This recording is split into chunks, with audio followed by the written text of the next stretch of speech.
महाराष्ट्रातून दररोज 20 लाख लिटर दूध एका झटक्यात गायब झालंय। पण तुम्हाला प्रश्न पडला असेल की मग हे अचानक दूध गेलं कुठे? या महाराष्ट्रातल्या हजारो गाई म्हशींनी अचानक दूध देणं बंद केलंय। या महाराष्ट्रावर दुष्काळ पडलाय?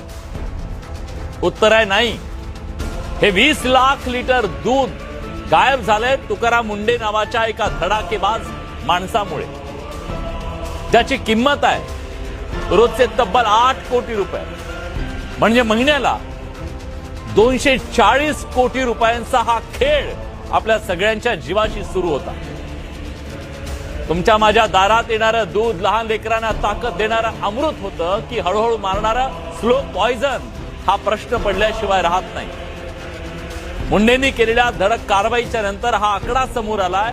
याचा अर्थ आजपर्यंत आपला